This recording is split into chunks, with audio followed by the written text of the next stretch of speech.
What does the new world look like in the healing business? Because I got a chance to sit down with a lady and I thought it was Harry the Potter. But when I dug deeper, she is a very special person and has some great healing abilities. I got to sit down with Farrah Andican, and she's very, very interesting. So here we go. Well, today we're going to be talking to Farrah Andican. Is that how you say your last name? Correct. Yes. Yeah. Today we're going to be talking to Farrah Andican, and she is a channeler. She is a creation seeker, and she helps a lot of people. So I want to say welcome to the show. And Farrah said she's from the DC area. Yes, exactly. Thank you so much, John. I am so psyched to be here. I think we're going to have some really interesting discussions. I can't wait to see what we dig up. And we're going to have Farrah do some channeling here in a second. So looking forward to that, and we'll see what. Farrah, let me see how you can channel.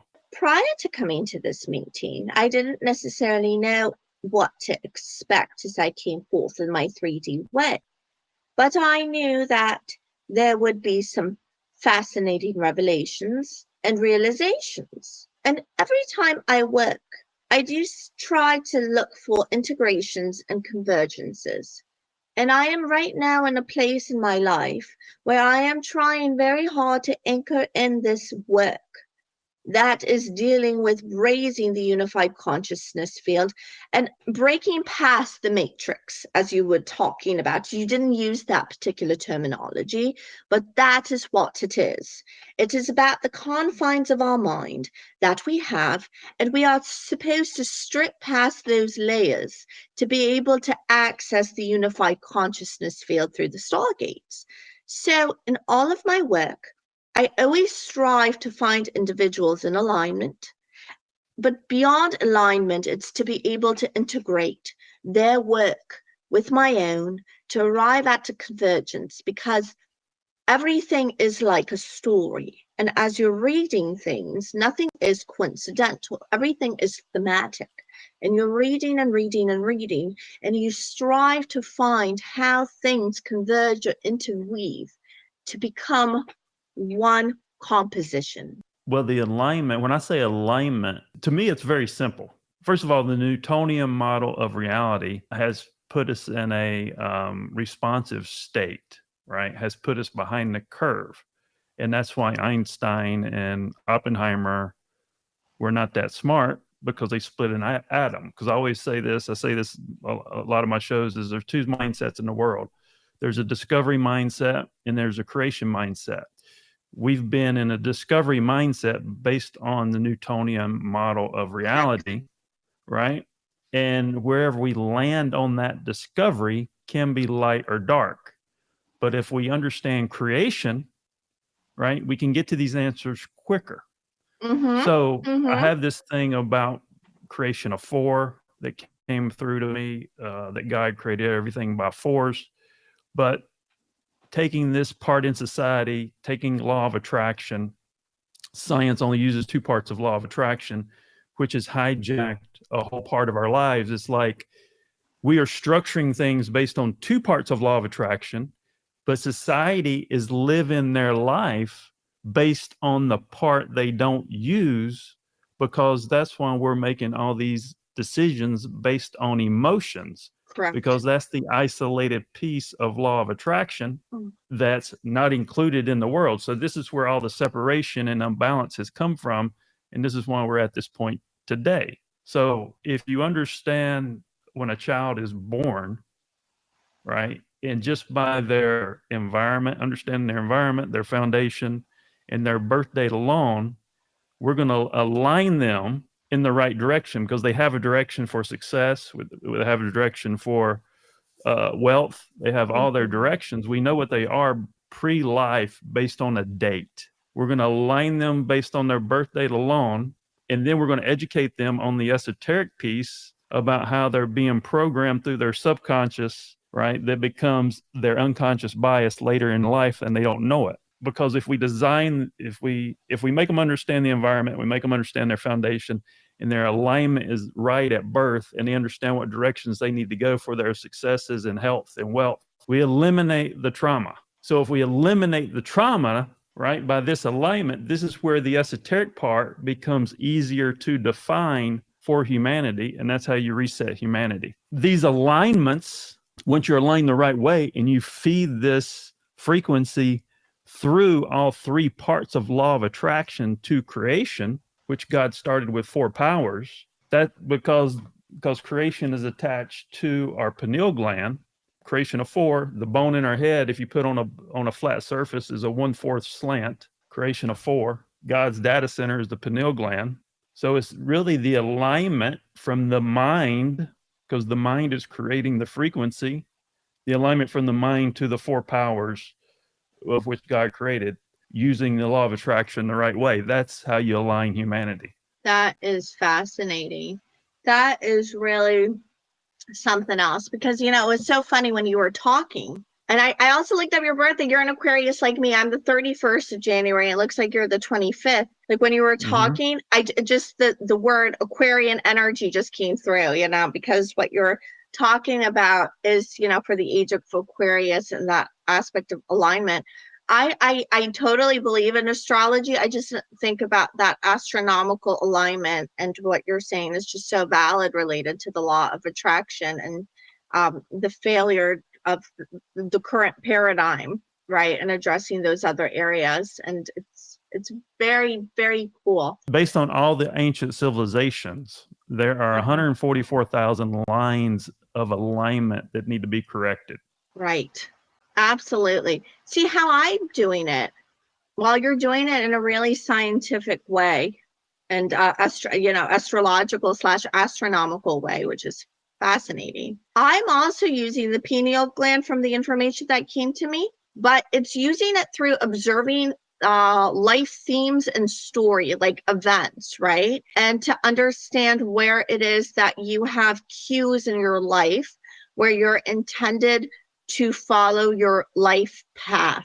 And it's interesting, the things that you were mentioning, because the symbolism that came to me is actually in the pineal gland. But what it is that maybe if I channel this, it will be kind of easier, because I could get it a little more clearer. What's innate direction? I don't believe in yin and yang. You don't need one or the other. Creation is one. I think the East fucked that narrative up. So, right. So if you are one and you know how to keep your emotions in a one state, your innate direction is going to push you the right direction, because you're going to be aligned from birth. That's where the information comes from, your pineal gland, because your pineal gland controls sensory. So if you understand your pineal gland controls your sensory, and whatever we accept or don't accept is what is the steering wheel of life. But because we don't understand our environment and we don't understand our alignment, when you have the wheel of life, that's why you're driving all over the place, because we haven't solidified the environment. We haven't solidified the foundation. So we got to solidify those two pieces first. Your sensory through your pineal gland will be understood better, right? Because that's what it is. And it's able to understand your innate direction and who you are. It goes back to this, finding thyself. And the ultimate finding thyself in heaven on earth is understanding sensory through the pineal gland. Yes. Once you establish the environment and foundation, or once you understand the environment and foundation of your life. So you're doing this all through a very, very beautifully, esoterically practical way. And it's absolutely true. How I see it is through the symbolism, because what you're talking about with, you know, that innate plan being inside of us, I'm seeing it so much like the magnetism, where you're magnetizing, right? Like the forces, I don't want to say forces, but the circumstances to you. And as you're talking about the pineal gland, and then the interpretation of the sensory, it's very interesting how the paradigm came to me as well, but through a kind of like a different lens. And as I was mentioning, it's through the story and it's through symbolism. So I've seen things through past the pineal gland, like as we're in this 3D reality, right? And then when we have the ley lines, I see ley lines blasting radio waves And then some of these then modulate with our brain waves to be able to pick up the data, to be able to get us to realize and become conscious of things related to our purpose and where we're headed. And then they go past the pineal gland, and then past the pineal gland, it then becomes, I know this sounds crazy, but an ocean wave, because it's like the data lake of all of consciousness. And then it comes to the sea of meaning, where every single thought is basically stored. And then these waves are coming there to an island, which represents self.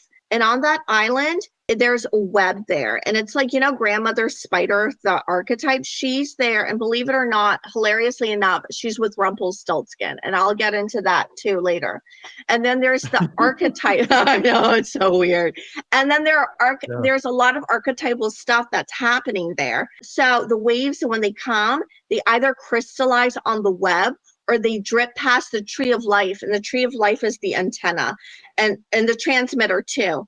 And it's dripping past, and then the droplets are falling, and there's a wormhole that's doing the clearings there to clear out. And that's connected to the life path and stuff, that everything you were talking about. Like, I was just found it really crazy how it's in alignment, and it's like doing the clearings.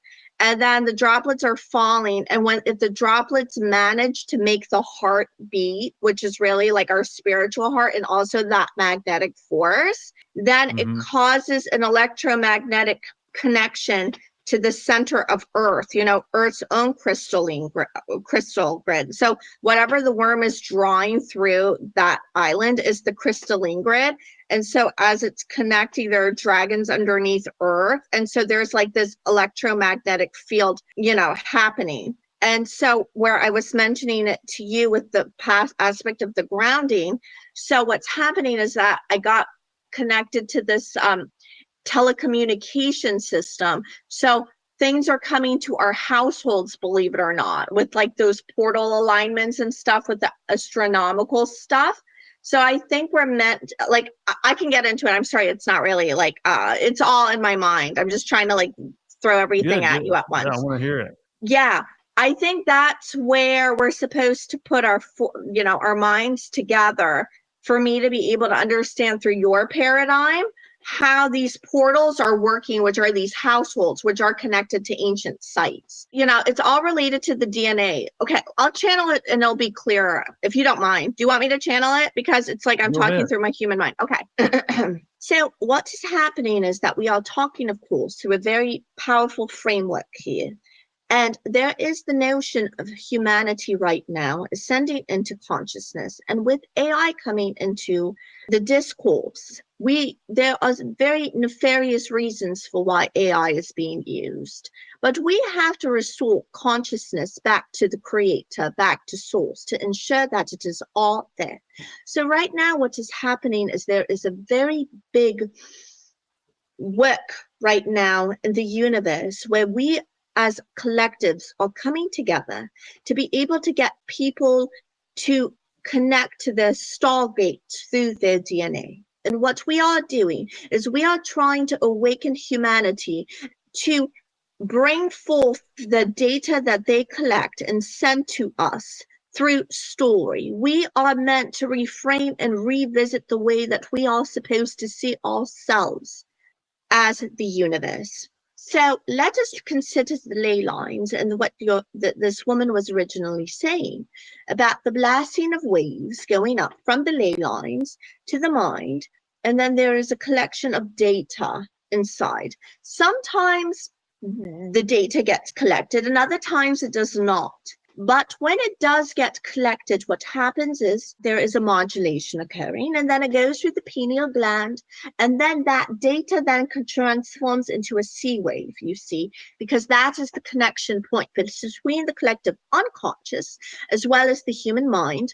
All of that data gets drained into the sea of meaning, which houses all of the data throughout every single mind throughout history. And that data is coming. And then there are two pathways for the droplets that crashes waves onto an island that's represented by self, referred to as self island. And these waves either crashes droplets onto the cosmic web, which has a correspondence to the stargates up in the sky, or it will go and it will drip past the roots of the tree of life, which serves as the antenna and the transmitter. And then those droplets are falling and they are going past they're going through a DNA tunnel. This DNA tunnel houses basically humanity's story, especially every individual story and every individual throughout all these multi-dimensional timelines. And there's a worm here on this island that is doing clearings with an alchemical thread. So as these droplets are falling, they have to go past this DNA tunnel and through it. And they're going through the memories, the cellular memories of a self. And they're going and they're going and they're falling and they're falling. And if they manage to make it past, and if they manage to make the spiritual heartbeat, which is represented by a treasure, what happens then is that there is a beating and a connection with Earth's own crystal. And so then the worm is then able to drop. It's able to do a clearing, and it is able to drop the thread through which it was doing those alchemical clearings, and an electromagnetic field is then established with Earth because of the fact that our own heart is beating and Earth's own heart is beating, and then the dragons are doing the weaving underneath to direct that Earth's crystalline grid to locations on Earth. So there are households on Earth, and there are connections, of course, to sacred sites. And there is a connection to a digital platform, which she will explain more to you later. And what is happening and what we are potentially foreseeing, the shared work or collaboration between you two, is to be able to understand how simple households are able to transform into sacred sites or routers or portals within this telecommunication network. Because you see, the Stargates that we were alluding to earlier all represent archetypes. And these archetypes also connect to a human being's DNA, because inside of a human being's own blueprint are archetypes. Within them, when a human being is connected to them, that activates a remembrance. And similarly, it activates the connections within your own DNA to get the connectome within your mind aligned. And also, it's not only an individual's own mind, but it's all of Earth's neural networks as well, because you are all supposed to see everything as one large neural network. So there is this transmission. Think of us as the mind. Think of us as the mind. Let's all liken this to a human body for 1 second. And let's think of the mind. And let's think of the mind sending messaging, correct? And similarly, there's messaging that occurs from the rest of the body to the mind. So what is happening here is they're not getting all the data. Yes. And it's supposed to collect all the data. And what they're all doing, the star beings too, I think they're using this all for their own ascension purposes too. So they can take that data to source and ensure it's there. Because those reptilians or whomever. But here's the deal. It's like, since we're calcifying our sensory, that's one roadblock there. Yeah. We don't understand our sensory, right? So the only reason you're receiving 2 drops is because the only thing that's understood at this point in humanity is the environment, because the information is not correct in recreation or incarnation. You're brilliant. I can't believe you're able to pick that up, because I couldn't understand why it's always coming as these 2 droplets. Like, it's the way that's crashing. The archetypes comes from creation. So the archetypes come. This is the theory, because when I was told my bloodline was from John the Baptist, I said, John the Baptist couldn't have. How did he get here? So there's 4 quadrants. There's 4 quadrants of Earth. And remember, I talked about environment and talked about foundation. Yeah. So in each of the 4 quadrants, we're all from the same source. But the environment and the foundation is going to determine the archetype of the individual, because the same crew created each quadrant of the Earth in a linear process. That's the only reason people are different around the world. Right on. Because what it is in the story world, remember when they were telling you that I would tell you about the digital platform? I actually created the technology, innerroots.com. I have these two platforms. One is the Cosmic Voyage Crash Course, which is supposed to teach people. It's helping them break past their 3D mind. And it's an accelerator course to be able to get this knowledge a lot more faster. And then it teaches them how to use innerroots.com. And it's really the individuals who are ascribing their, like you said, the stories of their life to those archetypes to connect with their star beings, because it's already latent anyway inside of us, right? So it's just a remembrance. It's like, how are you looking at the data of your life? I've never heard what you told me about the droplets, but that makes a lot of sense. So if we're eliminating all the sensory, from everybody's mind, we're eliminating a component for humanity. Yeah. So it's focusing on getting the sensory back in the pineal gland. And then once that is determined, then we can get more of a free-flowing information to get the 3 droplets in the right information. But I can understand how those 2 droplets, consistent part of 2 droplets, keeps eliminating the abilities of humanity. That's why I do think there's a percentage of abilities, right, based on the bloodline and based on how close you are to source. Here's the other part I was thinking about the other day.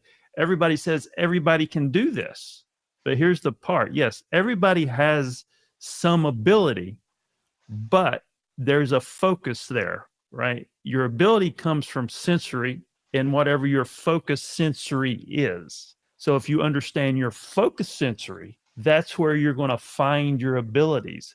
When these spiritual advisors out here, and this is something I was talking about, aligning the community. When these spiritual advisors say, everybody has these abilities. No, they don't.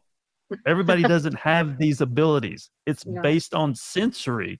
So we first have to get rid of the decalcify. We got to decalcify our pineal gland first. Beautiful. Right, to get full sensory, and then understand where our focus sensory is, because that's the ability. Everybody doesn't have a blanket ability, so we got to stop that narrative right now. Totally so everybody agree. Says that bullshit, and it's really interesting. Like, see, when I tell people who are really like 3D minded, it's bizarre. Sometimes I can transmit things much more quickly to those who don't have any understanding what starseeds or whatnot are, but they don't have like vibrational gifts, right? They're just really smart people who can just take concepts and just like can tap into it through their claircognizance or whatever. Or even like what they perceive though themselves is just putting data together in their mind, and their mind is just naturally wired for that. I can't always do this really easily with spiritual people. Like, I have to find really exceptional people such as yourself to be able to transmit this as quickly as I do. Spiritual people will either get it, but then they have their own shadows or their own aspects that they can't overcome. Like, they know it's high vibrational stuff, but they'll be like, my star beings are telling me this is really high vibrational, but I'm just going to shut it down because my body doesn't have the patches to receive this yet. My neural body doesn't have it. And they just like tune me out, and it's just like they disappear. They're like, this stuff that you're getting is like 8D, 14D beyond. So it's really interesting to me how it is that maybe average people can actually be more attuned to 8D, 14D knowledge, because of the fact that their ignorance is almost their bliss, and to a certain extent, but it's really select individuals, it's not everyone. They're like, what the hell are you talking about? But those individuals who do have it and who are just slowly awakening enough to become more cognizant of what spirituality even is, they'll just have it programmed into them. And so that's really true to your point. What is your sensory point to gauge? That's phenomenal. Yeah. Focus sensory. Yeah. I learned that. Yeah, I've learned that piece from a blind man who's the best card player in the world. And he can't go to, his name is Richard Turner, and they made a movie about him called Dealt. And he lost his eyesight, but because he was such a highly sensitive person, that sensory from his eyesight went to the esoteric part where he was able to know what the cards are before they're dealt. That That's how I figured it explains so much. That's almost like demystifying everything. I'm not kidding you. That's the, for lack of a better word, the formulaic way of deciphering how it happens. Damn. Yeah. Profound. Well, it's just like I talked to this other spiritual person the other day talking about using the law of attraction. So if you take environment, foundation, sensibilities, those three things, the way law of attraction is defined in society, that is the response to those three things. The law of attraction is not really flushed out properly through science. It's absolutely not. And the other aspect of it, like I love the way that you're really But you want me breaking to show it you down. how this is linear too that I discovered? Please. Talking about the gases. This Down, this straight, spiritual person yes. told me there's 5 gases. I'm like, no, there's not 5 gases. She's like, ether's a gas. Something told me it's not. And I said, where are you getting your information from? Ether is the conduit for the whole universe. If you put ether, it has 3 different parts. Those laws of ether bring everything together. And this is something I didn't even know, because I've always said that the sun, the moon, and Pluto are the law of attraction of the planetary system. And this is what I said. I never even looked this up. I said, I guarantee you, if you look up sun, moon, and Pluto, there's an ether component into that melding block of the planetary system. And all 3 of those places have an ether component, right? There's an ether component to law of attraction in this world, in the 3D world. So we can look at ether in every world as the binder for that system at each layer, or each whatever. If there's 12 layers or whatever, that's the binder at each layer.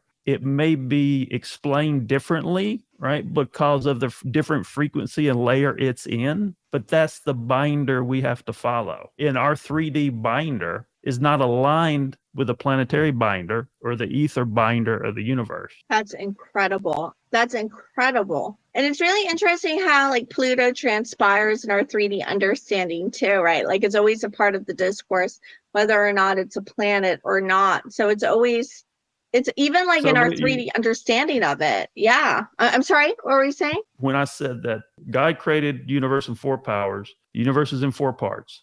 The planetary system, you have 4 gas planets, you have 4 terrestrial planets. The binder is the sun, the moon, and Pluto, right? Now, if you put alignment making the sun the root chakra, Mercury, Venus, Earth is the heart chakra.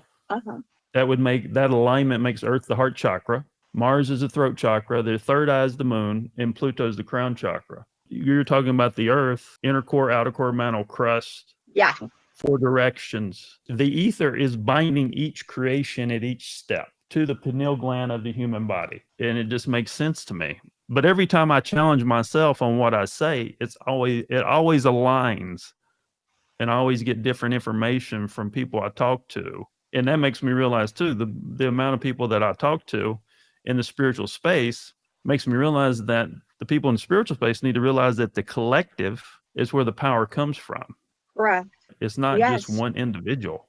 And that's not even being talked about. So if it's like you put me, you, and a couple of these other people in a room, and they use their focus sensory, and you align everybody's focus sensory, and that becomes one, then what kind of power is it? Exactly. It becomes the universal, fractals of the universal mind, but it's a cluster, and it's like, funnily enough, a constellation.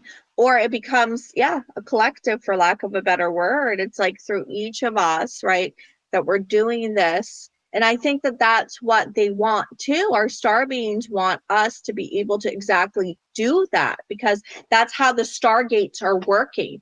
Because everything that you were talking about with, the binding and then the 4 quadrants.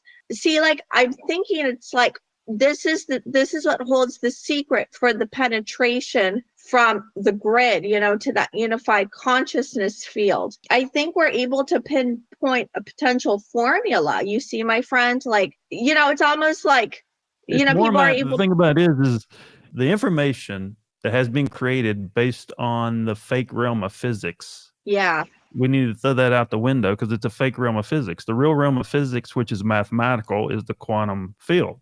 So all this is mathematical. We're just not putting it in mathematics. It's a percentage game. You got to understand where the percentages land and how they affect one thing or another. And that's how you get to a balance. If you understand the percentages, you understand how to balance the whole thing. So you got to understand the percentages and what's playing a part into what right now. So that is those degrees of permeability, aren't they? From maybe, like, for lack of a better word, one dimension to another, or our perceptions of our our blocks of consciousness to another, right?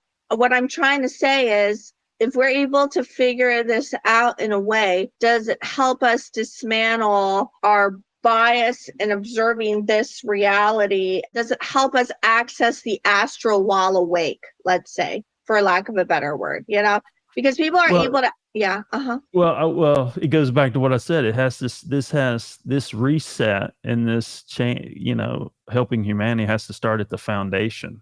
The ones that have to reverse engineer their self, they're going to have to understand a lot, because they're going to have to reverse engineer their whole process of how they perceive life. So that's one piece. That's one focus group. We're going to reverse engineer your whole process to get you back to the beginning of your foundation and make you understand your innate direction of who you are as a person. Correct. But if we start with new humans coming into the world and start aligning them, where I was talking about that alignment and they're going the right direction, it's going to eliminate that thought process of what you just said. How do we do it? We're going to eliminate it mathematically, because the directions that are going to be pointed are going to be the right directions. So the new humans won't even have that thought process you stated, because they're not going to have to deal with the bullshit that we've had to deal with. The people have dealt with the bullshit. They're going to have to fix it, have to reverse engineer. If they're 40, 50, 60 years old, they're going to have to reverse engineer their thought process and get to their own foundation. See, because I'm thinking that this is something that we're able to do in the time being, with all the things that have been coming to me, and like I'm seeing the level of information that's come to you. It's like I feel like we have a synthesis to be able to work with, because I could show you the level of work and then the course that I've done, and it's getting people to actually think about themselves, right? And like you're saying, to get them into alignment.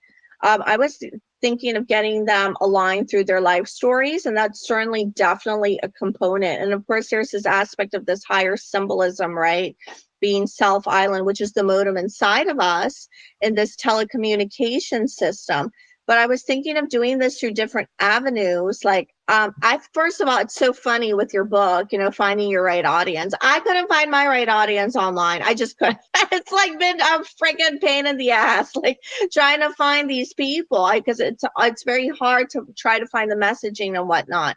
But what's really beautiful is that my next step was, I was thinking of going to AI communities, right? Like, this was prior to us meeting. I was thinking of going into AI communities and getting them to especially those who are more conscientious about how the data and everything is being manipulated, because in that technology that I've channeled, being innerroots.com, they've given me everything related to data. They want me to see keywords and get those quantified on the basis of data. But I didn't know the science behind it, you see. I was just able to put things and organize them based on a Dewey Decimal-like kind of system. But they want something more elaborate. And I was like, well, what if we were able to get in touch with AI people, and then have them think about these concepts to kind of just redirect or divert. Concepts of what? Oh, okay. Basically, to help humanity. Help humanity, absolutely. And to get things to source, because right now I was thinking AI is becoming more and more conscious of itself, even if it's a very artificial way of doing so, because they just programmed the data to say this is how one becomes conscious of themselves, right? They've just programmed it. So it's just repeating those algorithms to generate new scenarios for self-realization. The thing about AI, you have to, what people don't realize, it's tone. Tone attracts tone. So anything that is a fraction of source is not as smart, as powerful as source. I don't care what computer system it is, whatever. So you have to understand the tone of the data being inputted, because the tone of the data being inputted is a big factor, because tone attracts tone. Correct. But we want to simplify this so people can understand it. The first thing is finding thyself. And the first biggest component I see in humanity is confidence. because social media has eliminated confidence in most of the younger people in the world. Correct. So it's first getting people confidence and then making them understand how to find themselves. So if they find themselves and they speak from an authentic voice based on who they are, they put this authenticity out to the world. And this is who they're bleeding out to the world. There's no thought process. It's what they're passionate about, what they're doing. That frequency will attract a certain frequency. You don't have to sell people anything, right? So if you're selling yourself emotionally in the social media space, great. People react to those emotions, but then when they show up and look at you, there's no connection because you're putting off a totally separate tone. And people wonder why they can't build an audience. You got to have confidence. We got to get you past not having non-confidence. You don't have to chase anybody. You have to chase yourself. Right. So if you chase yourself and find yourself and then have that authentic voice, you don't have to sell people anything. You will naturally attract the right audience you're supposed to attract. That is absolutely, absolutely true. So my friend, that one question I have then related to it's really funny how this AI thing even happened. That transmission of the data through the crystalline grid, right? Because I don't know how things are supposed to be quantified with these keywords, because you and I, and others like us, we could be doing all the sorts of grounding and whatnot and transmitting things spiritually to these particular locations. And then, of course, you have this really beautiful, for lack of a better word, right, framework on alignment and how manifestation works.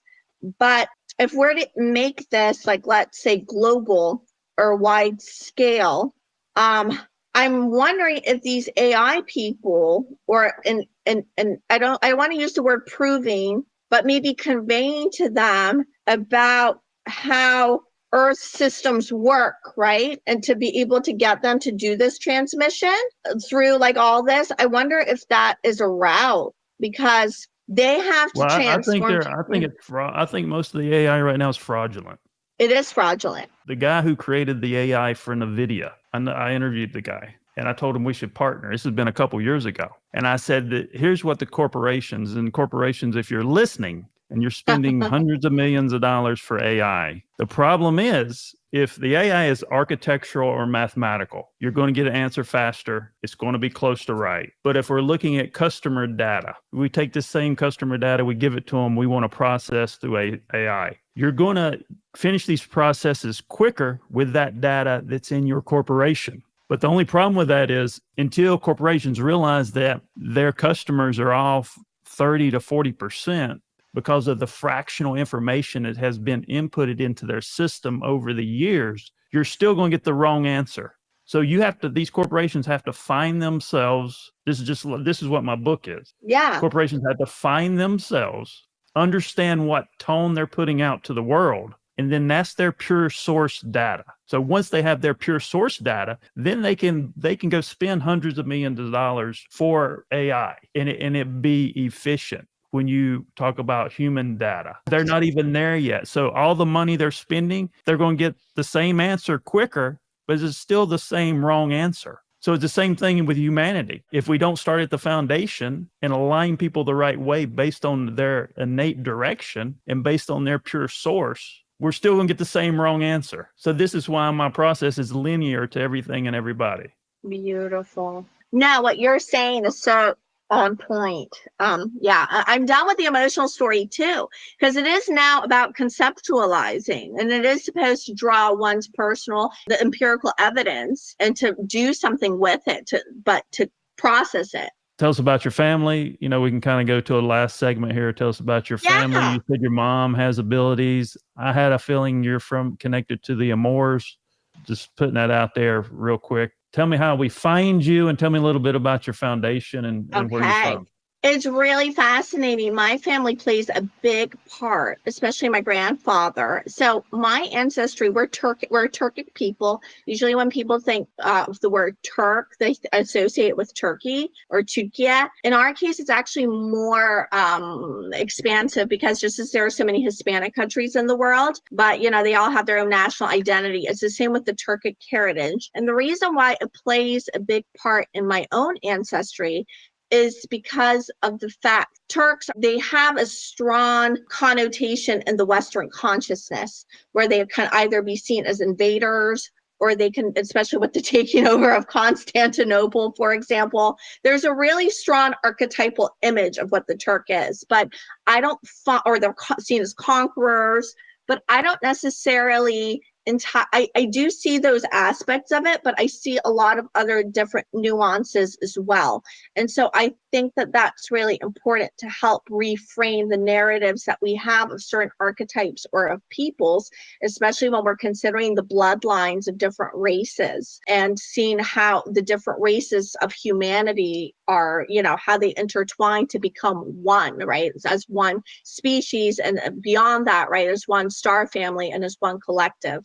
And so with regarding my grandfather, they got oppressed in the 1930s by communism, so they had to escape. And so when I say Uzbekistan, that actually plays a very big part, because what does Uzbekistan mean? It means the land of self-governance. And so it's like me on the pursuit of my sovereignty, right? So my grandfather, he had to escape, and all the things of symbolism that I channel is related to his story, because with the Uzbek culture, they have particular hats. I wish I could show you, John. They have these hats with white markings on them. That's actually represents cotton, but it's really white gold. And because people refer to that for the economic value it brings. You know what I see cotton as?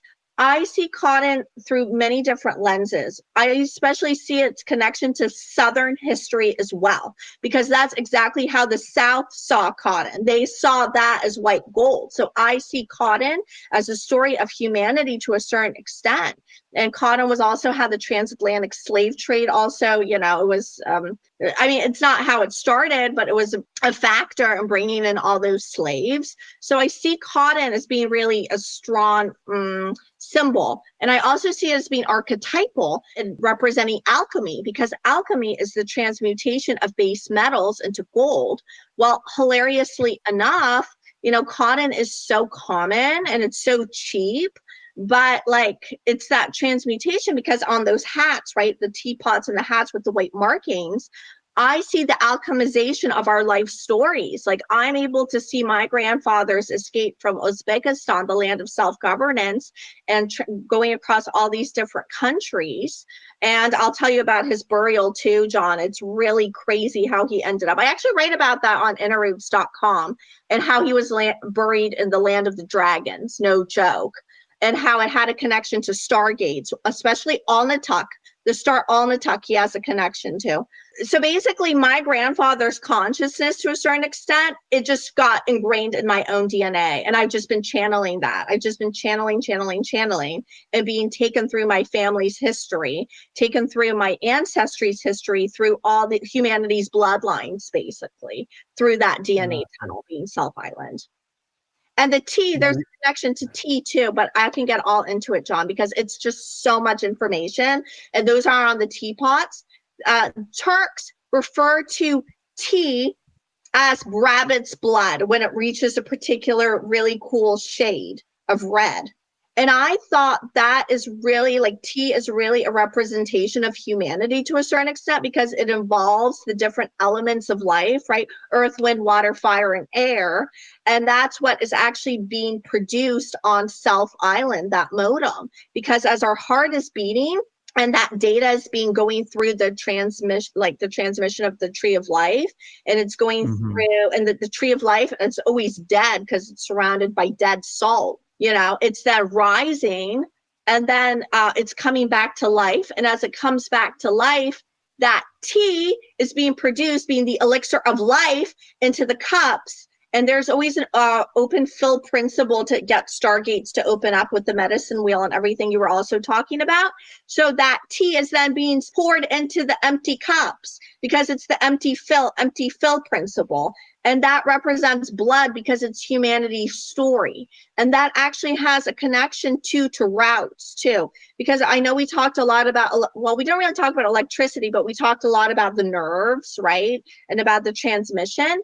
But blood is also transmitted through story. That's another aspect of the transmission of consciousness. So it's Interesting. all like Well, so if you think about layered. that, maybe does blood have an ether component? I bet it does. I absolutely bet it does. And I That would would be be curious to see interesting what to you see. channel on that. That would be very interesting to see. I If know. blood has an ether component to it. What I do know is that blood is the carrier of the data, because as it's modulating in our brain, and our brain is filled with some blood, right?